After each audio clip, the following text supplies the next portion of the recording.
আসসালামু আলাইকুম। আমি Abdur Rauf, managing director, green haven super hostel. আজকের আমার এই ভিডিওটি শুরু করার পূর্বে আমার স্ক্রিনে দেখানো এই ভিডিও ক্লিপটি একটু দেখে নিন। ভাই পাইছে পাইছে পাইছে আপনি সাতটা চলে যান। আরে এই জায়গায় ডুব করে দিক যাইছো দিক দিয়ে। ওই এই জায়গায় পড়ে দিল। রনি নামে যাও।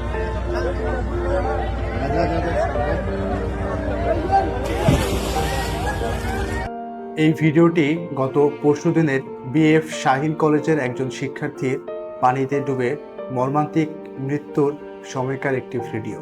এই ভিডিওটি আমাদের সবাইকে নাড়া দিয়েছে। গত পরশুদিন বিএফ শাহিন কলেজের কয়েকজন শিক্ষার্থী একসাথে নরসিংদীতে ঘুরতে যায় কলেজ টাইমে, এবং একজন শিক্ষার্থী সাঁতার না জানার কারণে পানিতে ডুবে মৃত্যুবরণ করে। ইন্না লিল্লাহি ওয়া ইন্না ইলাইহি রাজিউন। একটিবার ভাবুন তো, যে ছেলেটি পানিতে ডুবে মারা গেছে সেই ছেলেটির বাবা মা কিন্তু জানতো যে ওই সময় তার ছেলে হয়তোবা কলেজে ক্লাস করছে, কিন্তু সে কলেজে ক্লাস না করে কলেজ টাইমে বন্ধুদের সাথে ঘুরতে গেছে। সেই অল্প কিছু সময়ের আনন্দ আজকে তার পরিবারের কান্না হয়ে দাঁড়িয়েছে।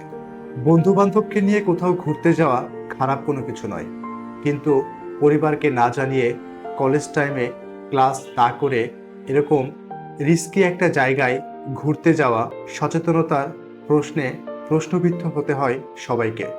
আজ আমরা সকলেই একটু ঘুরতে যাই বলেই সকলে বেরিয়ে যাই, কিন্তু আমাদের জন্য কোথায় কী ধরনের বিপদ অপেক্ষা করছে আমরা সেটা কেউই জানি না। একটি দুর্ঘটনা কেবলমাত্র সন্তানকেই কেড়ে নেয় না, কেড়ে নেয় বাবা মার স্বপ্নকে, কেড়ে নেয় পরিবারের দেখা স্বপ্নগুলোকে। প্রিয় শিক্ষার্থীরা, তোমাদের জীবনের মূল্য অনেক বেশি। তোমাদের প্রত্যেককে নিয়ে তোমাদের পরিবার স্বপ্ন বুনে রাখে।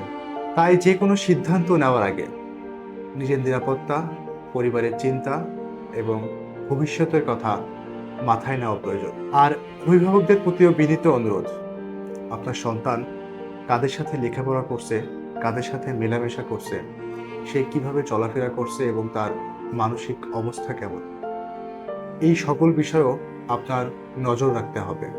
কেবলমাত্র লেখাপড়ার খোঁজ খবর রাখলেই চলবে না। পরিশেষে বিএফ শাহিন কলেজের যে শিক্ষার্থী মর্মান্তিক মৃত্যু হয়েছে পানিতে ডুবে, আমরা প্রত্যেকে তার আত্মার মাগফিরাত কামনা করি এবং আমরা দোয়া করি মহান আল্লাহ তাআলা সেই সন্তানের বাবা মাকে এবং তার পরিবারকে এই শোক সহ্য করার তৌফিক দান করুন। আমিন।